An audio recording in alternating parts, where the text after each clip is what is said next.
जय श्रीराम. आज श्रीरामचरितमानस भाग 272. रामे चित्तलयः सदा भवतु मे, भो राम मामुद्धर.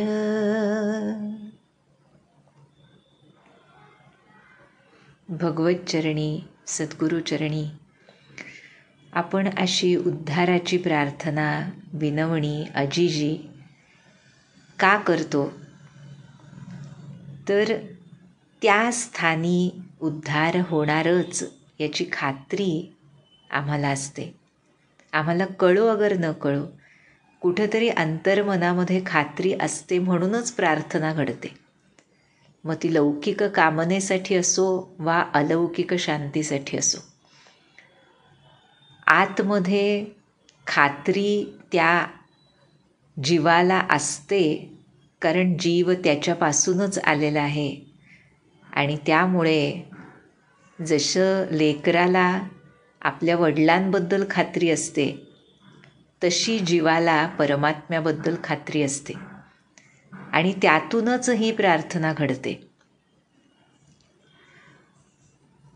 कसं आहे, रामचरितमानसासारखे ग्रंथ जे सगुण साकार भगवंतांचं वर्णन करतात, गुणवर्णन, लीलावर्णन करतात, नामवर्णन करतात, धामवर्णन करतात, त्यांच्या जनांचं वर्णन करतात, हे सर्वसुद्धा त्या शाश्वतातून आल्यामुळेच आम्हाला आजसुद्धा आवडतं. त्रेतायुगात घडलेली कथा असा ऐतिहासिक भाव खरं तर आमच्या मनात येत नाही, मुख्यतः भक्तांच्या. रामकथा ही निरंतर सुरू आहे, असं आपण बालकांडात सुद्धा बघितलं, पुढंही येईल. म्हणजे आणि त्यातल्या त्यात तुलसीदासांनी तर जसं आपण म्हणतो ना, कुठलीही कथा they lived happily ever after असं असलं की छान वाटतं, नाही का? तसं दे लिव्ड नाही, दे म्हणजे Sitaram are living happily ever after. अशीच प्रत्येक भक्ताच्या अंतःकरणाची भावना असते. आणि त्याला दुजोरा आमच्या तुलसीदासांनी इतका ठळकपणे दिला आहे. त्यामुळे हे उत्तरकांड हे भक्तांसाठी नंदनवन ठरतं, ज्यामध्ये श्रीराम, सीता, त्यांचे सर्व बंधू, अयोध्यावासी, हनुमंत आमचे, या सर्वांचा संवाद, सुखसंवाद हा अविरत अखंड सुरू आहे. या भावनेमध्येच आम्हाला तुलसीदास शेवटपर्यंत ठेवतात. आणि हीच या ग्रंथाची खासियत आहे खरं. त्यामुळे भक्त मनाला इतका मोठा दिलासा आहे हा खरं, की आमचं आराध्य आमच्यासोबत अखंड आहे. भक्त कधीही भगवंतांचा असो अथवा सद्गुरूंचा असो, संतांचा असो, त्यांचा अमका कालखंड होतात, अमक्या दिवशी जन्म, अमक्या दिवशी त्यांनी देह ठेवला वगैरे, या गोष्टींमध्ये त्याला रस नसतो. किंबहुना काही गोष्टींबद्दल अनभिज्ञता अंतःकरणापासून तो बाळगून असतो. हे खूप महत्त्वाचं आहे, जे तुलसीदास आम्हाला त्यांच्या लेखणीतून दाखवतात. भक्त कसा असावा, भक्तानं कशाला महत्त्व दिलं पाहिजे. जे आमचे महाराज सांगतात, अभंगसुद्धा जे आम्हाला साधनेसाठी, भावजागृतीसाठी उपयोगी आहेत, तेच वाचावेत, असं महाराजांचं सांगणं आहे. आणि त्याला दुजोरा तुलसीदाससुद्धा देतात, की जे आम्हाला भगवंतांच्या प्रेमामध्ये निरंतर ठेवेल असाच भाग लिहिला त्यांनी. खरं तर ही केवढी मोठी गोष्ट आहे, म्हणजे खरं हे केवढं मोठं धाडस आहे असं म्हणावं लागेल एका दृष्टीनं. जर सामान्य बुद्धीनं विचार केला, माईक बुद्धीनं विचार केला, तर लक्षात येईल की हे जे तुलसीदासांनी केलं त्यामध्ये त्या शाश्वत तत्वाची निरंतरता आम्हाला सगुण साकार रूपामध्ये सुद्धा दाखवली. आणि म्हणून भक्तांसाठी श्रीरामचरितमानस हा ग्रंथ हा सर्वोत्तम ठरतो, रामभक्तांसाठी मुख्यत्वे करून. आणि याच अविनाशी रामतत्वाला धरून मुनी वसिष्ठ जे अयोध्येमध्ये त्रेतायुगात श्रीराम ज्या वेळेला राज्यकर्ते आहेत त्यावेळेला त्यांच्या बालपणापासून त्यांच्या कुळाचे गुरु आहेत, प्रत्यक्ष श्रीरामांचे गुरु आहेत. पण त्या रामतत्वाबद्दल आम्हाला वसिष्ठ मुनी काय सांगतायत, सगुण साकार श्रीरामांचं गुणवर्णन कसं करतायत, याचं सुद्धा तुलसीदासांनी ती निरंतरता अबाधित ठेवण्यासाठी केलेलं प्रतिपादन हे अतिशय सुंदर आहे. आणि तोच भाग आज तुलसीदास आम्हाला सांगणार आहेत, तो आपण बघूया. शिवबाबांनी आम्हाला सांगितलं, शिवशंभोंनी, की अयोध्येमध्ये श्रीराम राज्यकर्ते आहेत, त्यामुळे कृतार्थ रूप आहेत तिथले जन म्हणून. आणि आता त्यानंतर काय झालं ते तुलसीदास सांगतायत. म्हणाले, एक बार वसिष्ठ मुनि आये, जहाँ राम सुख धाम सुहाये, अति आदर रघुनायक कीन्हा, पद पखारी पादोदक लीन्हा. सुखधाम अशा सुंदर अशा श्रीरामांकडे एकदा वसिष्ठ मुनी आले.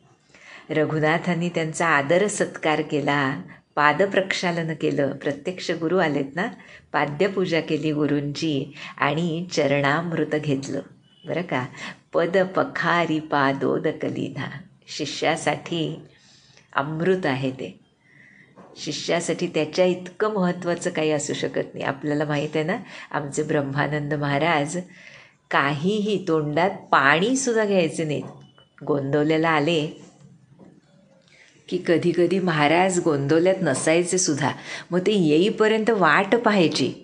ते आल्यानंतर त्यांची पाद्यपूजा पादप्रक्षालन करून ते तीर्थ घेतल्यानंतर ब्रह्मानंद महाराज तोंडात पाणी घालायचे.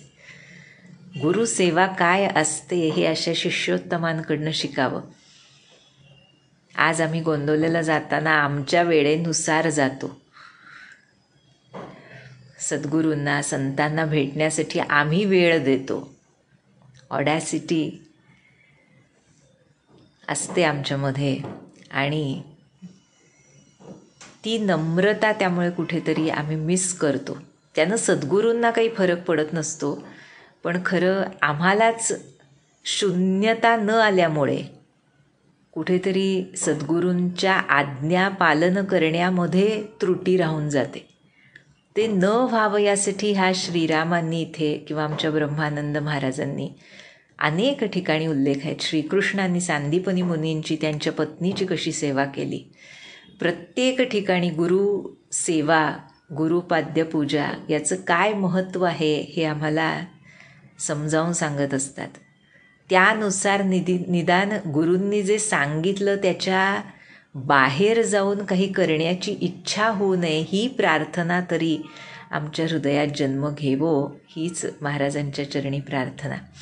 त्यामुळे इथे सांगतायत की चरणामृत घेऊन मुनीश्वर वसिष्ठ हात जोडून म्हणतायत रामांना. बरं का, चरणामृत घेतलं श्रीरामांनी वसिष्ठांचं आणि आता वसिष्ठ ऋषी हात जोडून म्हणतायत काय, राम सुनहु मुनि कहा कर जोरी, कृपा सिंधु बिनती कछु मोरी, देखी देखी आचरण तुम्हारा, होत मोह मम हृदय अपारा, महिमा अमिति वेद नहीं जाना, मैं के ही भांति कहूँ भगवाना, उपरोहित्य कर्म अति मंदा, वेद पुराण सुमृति कर निंदा, जब न लेऊं मैं तब विधि मोही, कहा लाभ आगे सुत तोही, परमात्मा ब्रह्म नर रूपा, होई ही रघुकुल भूषण भूपा. काय सुंदर भा. वसिष्ठ मुनी म्हणतायत, हे कृपानिधान श्रीरामा, माझी विनंती ऐकून घ्या. बरं का, काय तर तुमचं हे मनुष्य चरित्र, आचरण तुमचं जे मनुष्य रूपामध्ये आहे ते पाहून माझ्या मनात मोठा मोह म्हणजे खरं संभ्रम निर्माण झाला आहे. वसिष्ठ ऋषी बोलतायत बरं, श्रीरामांच्या मनुष्य रूपाचं आचरण बघून वसिष्ठ मुनींच्या मनात संभ्रम निर्माण झाला आहे असं इथे सांगितलं आहे. म्हणजे आम्हाला सद्गुरू रूप कसं कळू शकतं हे यावरून स्पष्ट होतं. जे ब्रह्मदेवांचे पुत्र आहेत वसिष्ठ मुनी, त्यांना समजत नाही आहे की श्रीरामांचं आचरण बघून की हे कसं काय. जसं अनेकदा म्हटलं जातं, आमचे महाराजही म्हणतात की संतांना त्यांच्या आचरणावरून ओळखू नये, कारण ते समजणं शक्य नाही. आपले काही लौकिक ठोकताळे असतात, आम्ही या चर्मचक्षुंनी बघतो. आणि मग जेव्हा आमचे श्री महाराज सर्व मुली बाळी लेकी सुना त्यांच्या गर्दीमध्ये बसले होते, तेव्हा प्रत्यक्ष आमच्या ब्रह्मानंद महाराजांच्या मनात सुद्धा संभ्रम निर्माण झाला की असं कसं काय, संन्यासी विरागी श्री महाराज अशा प्रापंचिक गोष्टी कशा काय करत बसलेत. त्यामुळे आपण कोणत्याही ठोकताळ्यामध्ये जर घालून बघायला गेलो, आणि कसं आहे आपण आधीही बघितलं आहे की संत सद्गुरू हे म्हणजे त्यांचं वागणं हे कधीकधी पर्पजली डिसेप्टिव्ह असतं, की ती परीक्षाही असते शिष्यांची ज्याच्या त्याच्या पात्रतेप्रमाणे. आणि त्यामुळे ते डिसेप्शन, आणि आम्ही होतोच डिसीव्ह बऱ्याच वेळेला, आपल्याला नाही कळू शकत संत स्वरूप.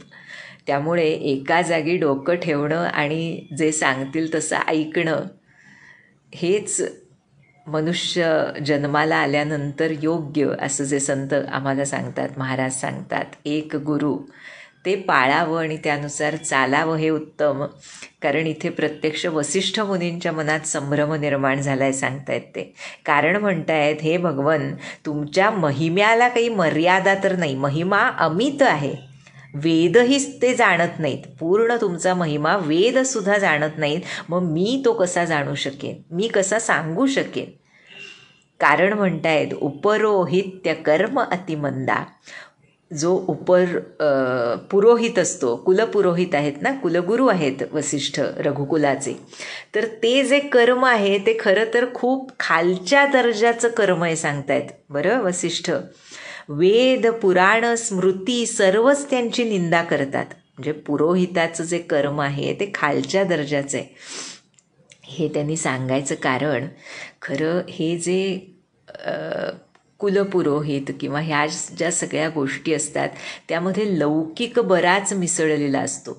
त्यामुळे वसिष्ठांसारखे किंवा मोठमोठ्या ऋषीमुनींसारखे पुरोहित असणं आणि सामान्यजन पुरोहित असणं यामध्ये फार फरक असतो.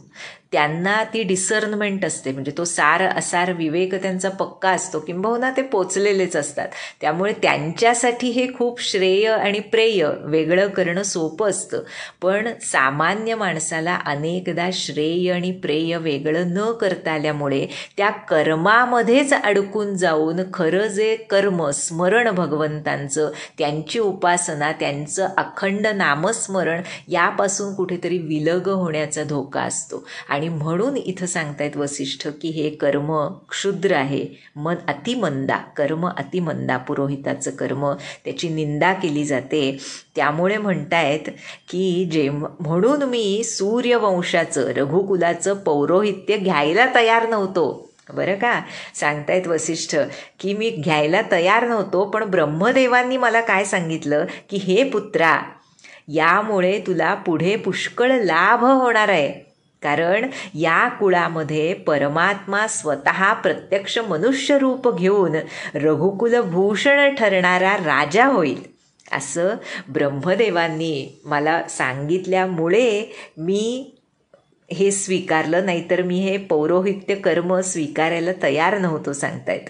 आणि म्हणून मी विचार केला काय, तब मे हृदय बिचारा जोग यज्ञ व्रतदान, जा कहूँ करिय सो पैहूँ, धर्म न एहि सम आन. की जर प्रत्यक्ष परमात्मा मनुष्य रूप घेऊन इथे येणार आहेत, तर मग मी विचार केला की ज्यांच्यासाठी योग यज्ञ व्रतदान केलं जातं त्याची प्राप्ती मला जर या कर्मानं मिळणार असेल, पौरोहित्याच्या कर्मानं, तर मग याच्यासारखा दुसरा कोणताही श्रेष्ठ धर्म नाही. केवढी मोठी गोष्ट सांगतायत पहा वसिष्ठ इथे. जे आम्हाला महाराज सांगतात ना, तुमची प्रत्येक कृती, कर्म किंवा जे काही तुम्ही ठरवाल आयुष्यामध्ये, त्याची दिशा भगवंत आहेत का, हे जर निश्चित असेल मनामध्ये ध्येय तुमचं, तर मग कोणतंही कर्म पारमार्थिक कर्म होऊ शकतं. इथे तर पौरोहित्याचं कर्म आहे, पण त्याची दिशा कोणती हे अखंड तपासलं पाहिजे, अशी एक प्रकारे सावधानता आम्हाला इथे यातून वसिष्ठ मुनी शिकवतायत. की वसिष्ठांसारखे वसिष्ठसुद्धा यासारखं कर्म जे दिसायला पारमार्थिक दिसतंय पण ते खऱ्या अर्थानं भगवंतांकडे घेऊन जाईलच याची शाश्वती नाही, तर मग ते करावं का असा संभ्रम निर्माण झाला.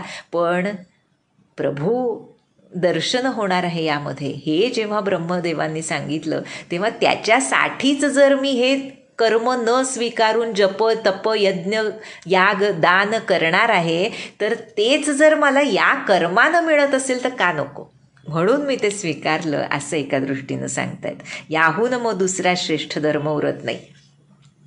आणि मग पुढे सांगतायत, जप तप नियम जोग निज धर्मा, श्रुती संभव नाना शुभ कर्मा, ज्ञान दया दम तीरथ मज्जन, जह लगी धर्म कहत श्रुति सज्जन, आगम निगम पुराण अनेका, पढ़े सुने कर फल प्रभु एका, तव पद पंकज प्रीति निरंतर, सब साधन कर यह फल सुंदर, छूटई मल की मलहि के धोए, घृत की पाव कोई बारी बिलोए, प्रेम भगति जल बिनु रघुराई, अभि अंतर मल कबहु न जाई, सोई सर्वज्ञ तज्ञ सोई पंडित, सोई गुण गृह विज्ञान अखंडित, दक्ष सकल लक्षण सुत सोई, जाके पद सरोज रती होई. काय सुंदर. म्हणजे कशामध्ये खरं ते श्रेयस दडलेलं आहे ह्याचा आलेखच आम्हाला इथे वसिष्ठ ऋषी सांगतायत. म्हणाले की जप तप नियम योग आपापले वर्णाश्रम धर्म, वेदविहित शुभ कर्म, ज्ञान दया इंद्रिय निग्रह, तीर्थांमधून स्नान, असे जे जे काही धर्म वेदांमधून आणि संतांनी सांगितलेत करण्यासाठी, ते करण्याचं कारण काय, त्याचं फळ काय, त्याचप्रमाणे सांगतायत पुढे की हे प्रभो, अनेक तंत्र वेद पुराण ती वाचणं श्रवण करणं या सर्वांचं सर्वोत्तम फल एकच आहे. आणि वर जी मी सांगितली कर्म, त्या सर्व साधनांचंही एकच सुंदर फळ आहे. काय? तुमच्या चरणकमलांवर सदा सर्वदा प्रेम राहावं, तव पद पंकज प्रीती निरंतर. प्रत्येकच पारमार्थिक गोष्टीमध्ये निरंतरता ही महत्त्वाची असते. फ्लीटिंग रिस्पॉन्सेस, फ्लीटिंग इमोशन्स यांना परमार्थामध्ये तितकंसं स्थान नसतं. कारण या जगामधले आमचे रिस्पॉन्सेस रिॲक्शन्स ही बऱ्याचदा अशीच फ्लीटिंग, म्हणजे येणारी जाणारी. सकाळी एक भाव असतो तर संध्याकाळी त्याच व्यक्तीप्रती आमचा भाव बदललेला असू शकतो. तसं परमार्थात चालत नाही. यासाठी संत अनेकदा सदा सर्वदा, निरंतर, अविचल यासारखे शब्द वापरतात की या सर्व साधनांचं सुंदर फळ काय, तर तुमच्या चरणकमलांवर सदा सर्वदा निरंतर प्रेम राहावं. कारण काय म्हणतायत, काय सुंदर सांगितलं आहे पहा, की मळानं मळ धुतला तर मळ सुटेल का? मळ काढायचा आहे तर त्या मळावर पुन्हा मळच टाकला तर तो जाईल का? जलाचं मंथन केल्यामुळे, पाण्याचं मंथन केल्यानं कुणाला तरी त्यातून तूप त्याची प्राप्ती होऊ शकेल का? त्याप्रमाणे हे रघुनाथ, प्रेम भगती जल बिनु रघुराई, अभि अंतर मल कबहु न जाई. प्रेम भक्तिरूपी निर्मळ जळाशिवाय अंतःकरणातला मळ कधीतरी जाईल का? कधीच जाणार नाही सांगतायत. फार सुंदर सांगितलंय पहा.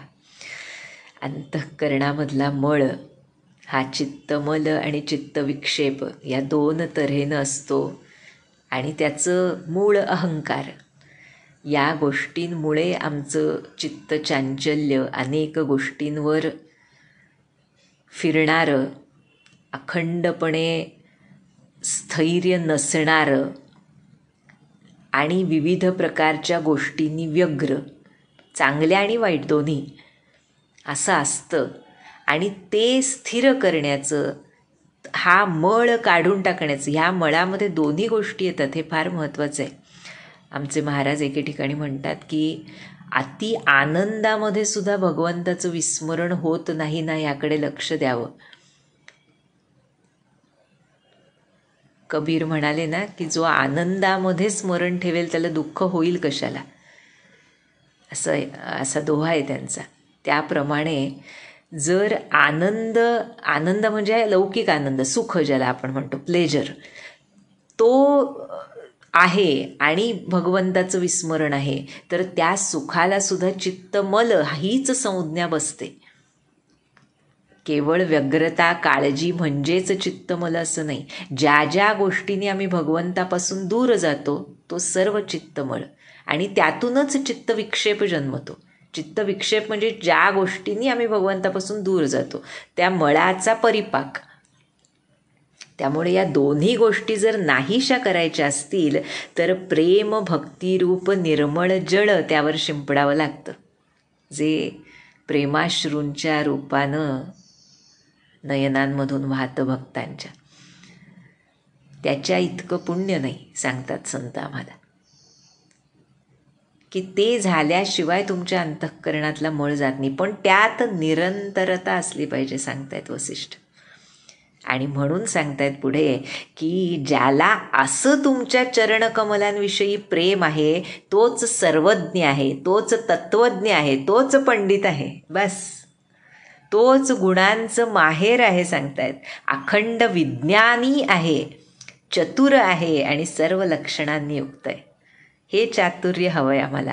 व्यवहारातलं चातुर्य रघुनाथांना आवडत नाही, सांगितलं त्यांनी आम्हाला आधीच. सरळपणा पाहिजे.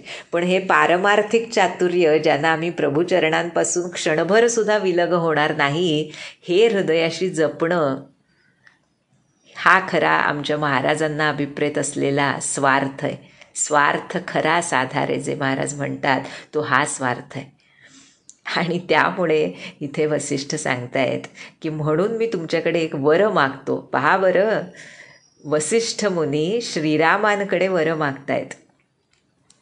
नाथ एक बर मागऊ, राम कृपा करी देहू, जन्म जन्म प्रभु पद कमल, कबहु घटई जनी नेहू.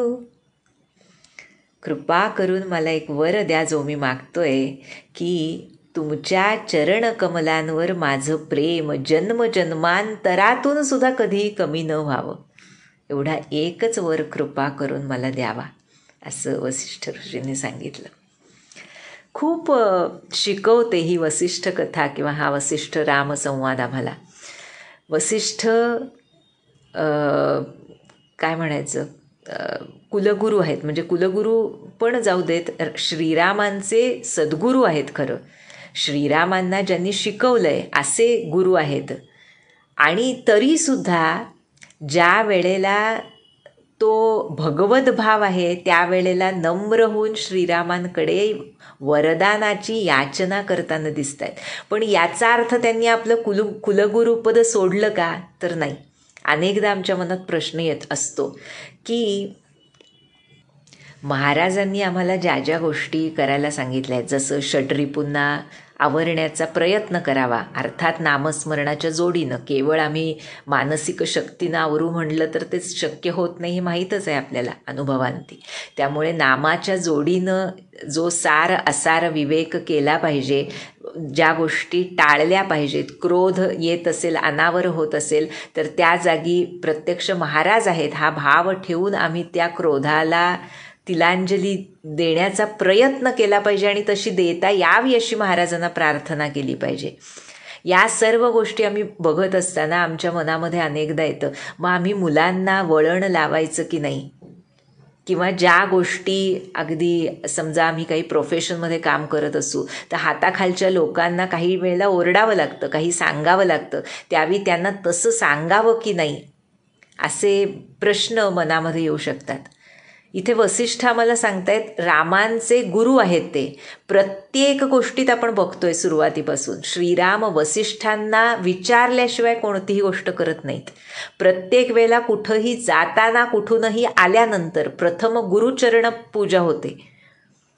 म्हणजे पारमार्थिक दृष्टीनं जे करणं अभिप्रेत आहे, हे सर्व मनाचा मळ काढणं, षड्रिपूंना आवरणं, महाराज सांगतील तसं वागणं, या गोष्टी करणंच अभिप्रेत आहे. पण जो रोल, जी भूमिका आम्हाला दिलेली आहे, समजा आईची भूमिका दिलेली आहे, तर त्या आईच्या भूमिकेला व्यवस्थित वठवणं हीच गुरुसेवा असते. त्यामध्ये आम्ही, महाराजांनी सांगितलं क्रोध करू नये, मग माझ्या मुलाला मी वळण लावावं की नाही, हा भ्रम मनामध्ये येत नाही जर या वसिष्ठांचं वागणं आपल्या लक्षात आलं तर. अनेक ठिकाणी अनेक भक्तांचं आहे हे, पण इथे हे गुरु असल्यामुळे अजून प्रकर्षानं ते जाणवतं की जे करणं अभिप्रेत आहे, जो रोल दिलेला आहे कुलगुरूंचा त्यांना, तो व्यवस्थित करणारच. पण त्याच वेळेला ते प्रत्यक्ष भगवंत आहेत हे लक्षात ठेवून ती वरदानासाठी याचनासुद्धा त्यांनी केली आहे. मुलांना वळण लावत असतानाच मी आई म्हणूनही करते, पण माझ्यामध्ये जे महाराज आहेत तेच महाराज त्याच्यामध्ये सुद्धा आहेत, हा भाव ठेवून प्रेमामध्ये सुद्धा कुठे कमी येत नाही ना, आसक्ती रहिततेमध्ये कुठे कमी येत नाही ना, कुठे मोहग्रस्त तर मी होत नाही ना, या गोष्टी लक्षात ठेवणं म्हणजे आमची लौकिक भूमिकासुद्धा योग्य रीतीनं वठवणं आहे आणि ॲट द सेम टाईम महाराजांच्या आज्ञेचं परिपालन शक्य तितकं मनापासून करणं आहे. आणि हा बॅलन्स नामानं साधतो सांगतात आम्हाला महाराज. खूप महाराजांचं. आणि जसजसं आम्ही करत जातो तसतसे ह्याचे अनुभव येत जातात की बाहेरून बाह्यतः आम्ही काही गोष्टी करत असतो आणि त्या कराव्याच लागतात संसारामध्ये, पण त्या करत असताना सुद्धा अंतरंगामध्ये ती गोष्ट करताना सुद्धा जर महाराजांचं अनुसंधान टिकलं तर मग आम्ही ती बॉर्डर क्रॉस करूच शकत नाही. आणि हा बॅलन्स साधणं यालाच परमार्थ म्हणतात आमचे महाराज. त्यामुळे इथे वसिष्ठांच्या ह्या भागातून आम्हाला ही खूप मोठी गोष्ट त्यांनी शिकवली आणि पुन्हा हेच मागितलं की श्रीराम चरणाशी माझं प्रेम मात्र कधी कमी न हो. आणि हे झाल्यानंतर आता पुढे काय झालं, असं कही मुनी वसिष्ठ ग्रह आये, कृपा सिंधु के मन अति भाये, हनुमान भरतादिक भ्राता, संग लिए सेवक सुखदाता. असं म्हणून वसिष्ठ मुनी घरी गेले आणि कृपा सिंधु के मन अति भाये, श्रीरामांना फार आवडलं ते बोलणं. आणि त्यानंतर सेवकांना सुख देणारे असे श्रीराम काय केलं त्यांनी, हनुमान आणि भरतादिक भावांना सोबत घेतलं बरं का. आणि कुठे गेले म्हणून म्हटलं ना, हे उत्तरकांड म्हणजे भक्त हृदयासाठी नंदनवन आहेत, असे प्रसंग आहेत आणि असे ते डोळ्यांसमोर उभे केलेत तुलसीदासांनी की आम्ही त्यामध्येच रमून जातो. त्यामुळे त्याच्यामध्ये नकारात्मकता कुठे येतच नाही, हीच तुलसीदासांची विशेषता आहे. आणि म्हणाले, पुढे सांगतायत, त्यांना घेऊन कुठे गेले हनुमंत भरतांना घेऊन श्रीराम कुठे गेले. पुनि कृपालपुर बाहेर गये, गजरथ तुरगम गावत भये. देखी कृपा करी सकल सराहे, दिये उचित जिन्ह जिन्ह ते चाहे. हरन सकल श्रम प्रभु श्रम पाये, गए जहाँ शीतल अवराये. भरत दीन निज बसन डसाई, बैठे प्रभु से वही सब भाई. सर्वांना घेऊन श्रीराम नगराबाहेर गेलेत. तिथे हत्ती, रथ आणि घोडे मागवले. बरं का, ते बघून अतिशय कृपा कटाक्ष टाकून प्रभूंनी सर्वांची प्रशंसा केली. ज्याला ज्याला जे हवं होतं त्याला योग्य काय ते बघून दिलं प्रभूंनी. बरं का, आणि तुलसीदास सांगतायत की ते डिस्ट्रीब्युशन केलं ना श्रीरामांनी, सगळ्यांना हत्ती, घोडे, रथ, जे जे हवं होतं भावंडांना, हनुमंतांना सांगितलं आहे आणि अजून कुणाला, त्या सेवकांना ते सर्व दिल्यानंतर म्हणतायत की असे प्रभू जे संसारातल्या सर्वांचा थकवा, श्रम हरण करतात, श्रमनिवारक आहेत, म्हणूनच विश्राम आहेत ना ते. त्यामुळे अशा कष्ट निवारणाऱ्या प्रभूंना ते सर्व वाटताना स्वतःलाच कष्ट वाटू लागले, थकवा वाटू लागला सांगितलंय. प्रभू श्रम पायी. बरं का, मनुष्य लीला आहे ना ही, आणि त्यामुळे प्रभूंना थकवा वाटू लागला आणि त्यामुळे कष्टहरण, श्रमपरिहार करण्यासाठी अतिशय थंडगार अशा आमराईमध्ये प्रभू गेलेत. आणि तिथं गेल्यानंतर भरतानं आपलं वस्त्र प्रभूंना बसण्यासाठी अंथरलं. प्रभू त्यावर बसले आणि सर्व बंधू आता त्यांची सेवा करू लागले त्या आमराईमध्ये. बरं का, अशी सेवा करताना पुढे हनुमंताची स्थिती कशी झाली सांगतायत आता. म्हणाले, मारुत सुत तब मारुत करई, पुलक बपुष लोचन जल भरई. हनुमान सम नहीं बड़ भागी, नहीं को राम चरण अनुरागी. गिरिजा जा सुप्रीति सेवकाई, बार बार प्रभु निज मुख गाई. काय भाग्य आहे आमचं, आम्ही आज हे पठण करतोय, चिंतन करतोय. म्हणतात, पवनपुत्र हनुमंत पंख्यानं वारा घालू लागले प्रभूंना. बरं का, आणि ती सेवा करताना त्यांचं शरीर पुलकित होत होतं, नेत्रातून प्रेमाश्रू वाहत होते. आणि आमचे शिवभगवान ते बघून म्हणतायत पार्वती मातेला. बरं का, शिवशंभोंचं सगळं लक्ष त्यामध्येच आहे, असतं कायमच, नाही का. शिवशंभोंच्या मानस सरोवरातले राजहंस आहेत आमचे श्रीराम. त्यामुळे ते म्हणतायत काय, हे गिरिजा, गिरिजा जा सुप्रीती सेवकाई. हनुमंतासारखा कोणीही महदभागी नाही, मोठ्या भाग्याचा कुणीच नाही, बडभागी. हनुमान सम नाही बडभागी. शिवभगवान सांगतात बरं की त्याच्यासारखा श्रीरामचरणांचा भक्तच नाही कुणी, सांगतात नाही को रामचरण अनुरागी. कारण सांगतायत पुढे, प्रत्यक्ष प्रभूंनी हे गिरिजा हनुमंतांच्या प्रेमाची आणि सेवेची आपल्या मुखानं वरचेवर प्रशंसा केली. त्यामुळे हनुमंतांसारखा बडभागी कुणी नाही, असं शिवशंभो मातेला सांगतायत.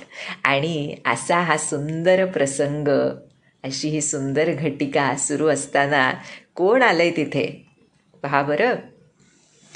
तेही अवसर मुनी नारद आये करतल बीन, गावन लगे राम कल कीरती सदा नवीन. त्याच प्रसंगी सर्व बंधू सेवा करतायत. भरतानं अंथरलेल्या वस्त्रावर श्रीराम बसलेत. हनुमंत चरणसेवा करतायत, पंख्यानं वारा घालतायत. त्याचवेळी आमचे शिवशंभू आणि माता कैलासावर बसून या सुंदर दृश्याचं अवलोकन करतायत. शिवशंभो पार्वती मातेला हनुमंताच्या बडभागीपणाबद्दल सांगतायत. आणि अशा वेळी नारद मुनी तिथे वीणा घेऊन आलेत आणि श्रीरामांची कीर्ती जी नित्य नवीन आहे अशी कीर्ती गाऊ लागले. काय म्हणाले नारद महर्षी?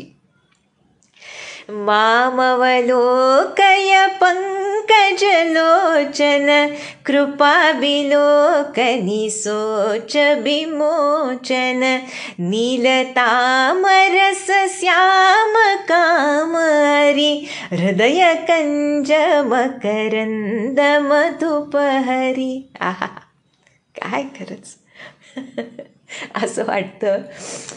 इतक्या स्तुती आहेत ना या रामचरितमानसमध्ये. प्रत्येकानं वेगवेगळी स्तुती केली आहे. इथे नारद महर्षी स्तुती करतायत.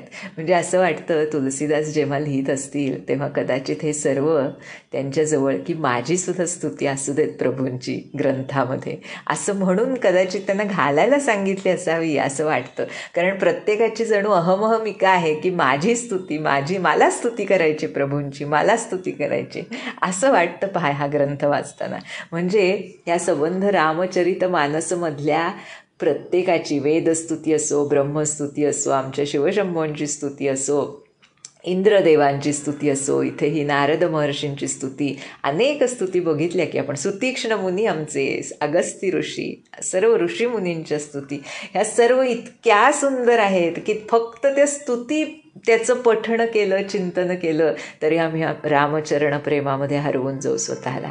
अशा स्तुती आहेत. आणि इथे ह्या चौपाईमध्ये तर कळस आहे खरंच. म्हणतात नारद महर्षी की तुम्ही ज्या वेळेला एक कृपा कटाक्ष टाकता तेव्हा शोकमुक्त करता हे कमलनयन.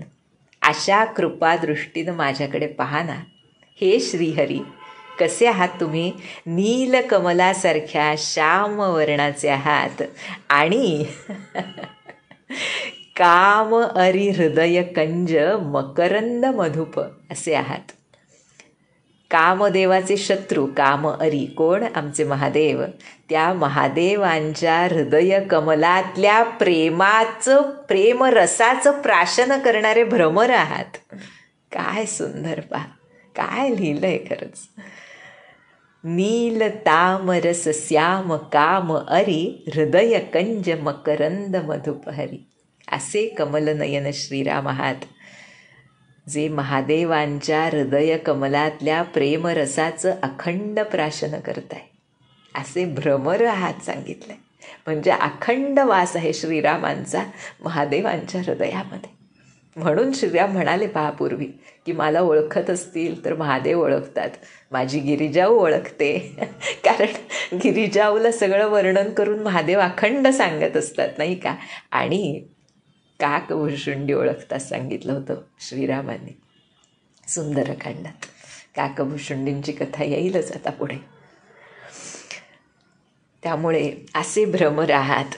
पुढे म्हणतायत देवर्षी, जातुधान बरूथ बलभंजन मुनि सज्जन रंजन अघगंजन भूसुर ससीनव वृंद बलाहक असरन सरन दीन जन गाहक भुजबल विपुल भार मही खंडित खरदूषण विराध बध पंडित रावणारी सुखरूप भूप वर जय दशरथ कुल कुमुद सुधाकर सुजस पुराण विदित निगमागम गावत सुर मुनी संत समागम कारुणिक व्यलीक मद खंडन सब विधि कुशल कोसला मंडन कलिमल मथन नाम ममताहन तुलसीदास प्रभु पाहि प्रणत जन.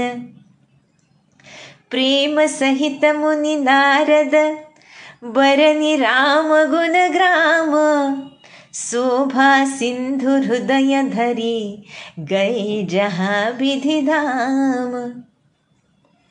देवर्षी नारद म्हणतायत, राक्षसांच्या सेनेचं सामर्थ्य नष्ट करणारे आहात. देवर्षींची वाणी आहे बरं, हे केवळ लौकिक राक्षस नव्हेत, आमच्या अंतरंगामधल्या कामक्रोधादी राक्षसांचं निर्दालन करणारे असे श्रीराम आहेत, असाही अर्थ यामध्ये ध्वनित होतो. मुनी संतांना आनंद देणारे आणि पापांचा नाश करणारे आहात हे श्रीराम. विप्ररूपी शेतीसाठी जणू नव मेघान समान आहात आणि निराधारांचे आधार आहात.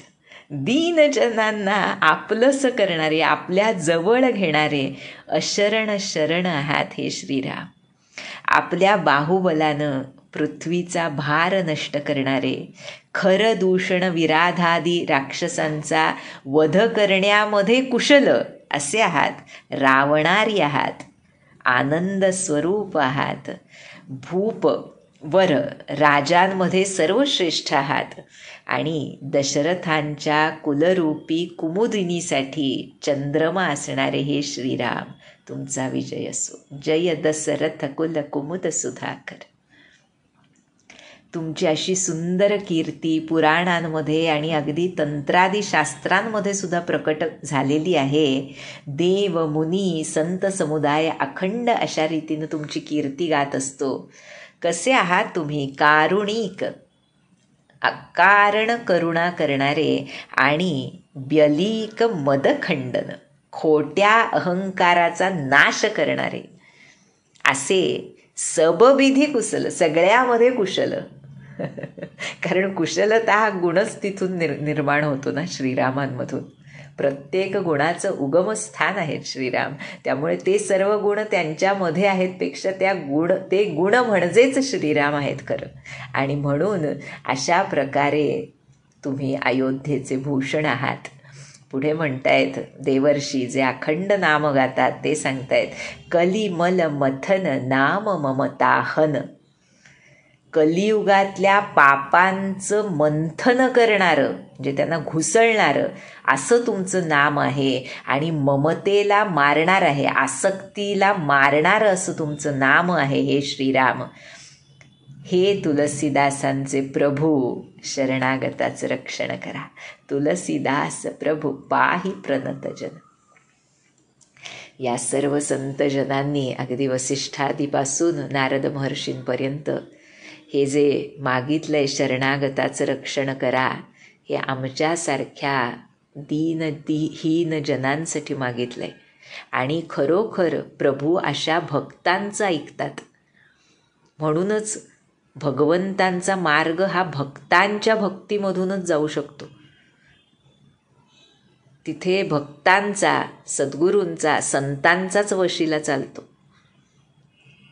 त्यामुळे इथे नारद महर्षी सांगतायत की शरणागताचं रक्षण करा हे प्रभो. आणि अशा रीतींचं श्रीरामांच्या गुणसमूहांचं वर्णन अतिशय प्रेमानं करून नारद महर्षी शोभाधाम, शोभासिंधू अशा श्रीराम प्रभूंना हृदयात धारण करून ब्रह्मलोकी निघून गेले. आता पुढे काकभुशुंडी यांचे चरित्र, जीवनकथा, त्यांची भक्ती, काय म्हणजे वन ऑफ द बेस्ट असा तो भाग आहे. पण त्याच्या अगोदर त्या कथेची पार्श्वभूमी म्हणून एक सुखसंवाद घातला आहे तुलसीदासांनी. तो म्हणजे आमच्या शिवशंभो आणि आमची माता पार्वती यांच्यामधला सुखसंवाद.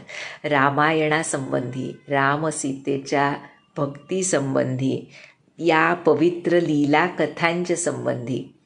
यामध्ये शिवशंभो मातेला काय सांगतात आणि त्यावर माता काय म्हणते असं त्या सुखसंवादाचं स्वरूप आहे.